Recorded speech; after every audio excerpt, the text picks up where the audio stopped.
Video வந்து உங்களுக்கு பேசிக் இங்கிலீஷ்லேருந்து ஒரு பெரிய கூட்டத்தில் நீங்கள் எப்படி பேசலாம் அப்படிங்கிறத உங்களுக்கு டெவலப் பண்ணுறதை பற்றினது. இதில் சேர விருப்பம் இருப்பவர்கள் ஆன்லைன் மூலமாக என்னிடம் சேர்ந்து கொள்ளலாம். என்னோட வாட்ஸ்அப் லிங்க்கை இதில் நான் அனுப்புகிறேன்.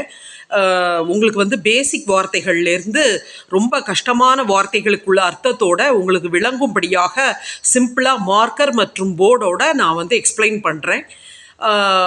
நீங்கள் வந்து தமிழ் அந்த அர்த்தத்தை தெரிஞ்சுக்கிறதோட இங்கிலீஷில் வந்து எப்படி கரெக்டாக ப்ரொனவுன்ஸ் பண்ணணும், என்னென்ன வார்த்தைகள் வந்து ஒரே அர்த்தத்தை கொடுக்கின்றன, சில வித்தியாசங்கள் ஆனால் வேறு அர்த்தத்தை கொடுக்கின்றன, அண்டு என்னென்ன இடத்துல எப்படி பேசணும் அப்படிங்கிறத வந்து உங்களுக்கு பக்காவாக டீச் பண்ணுறேன். இதில் சேர விருப்பம் இருப்பவர்கள் சேர்ந்து கொள்ளலாம். எப்படி ஒரு எஸ்ஸே எழுதுறது, எப்படி ஒரு கூட்டத்தில் பேசுறது, எப்படி வந்து ஒரு கிராமட்டிக்கலாக எப்படி கரெக்டாக ஒரு விஷயத்தை கன்வே பண்ணுறது அப்படிங்கிறத நான் இந்த வீடியோ மூலமாக உங்களுக்கு எக்ஸ்பிளைன் பண்ணுறேன். விருப்பம் இருப்பவர்கள் என்னுடைய வாட்ஸ்அப் லிங்க்கில் ஜாயின் பண்ணிக்கொள்ளலாம்.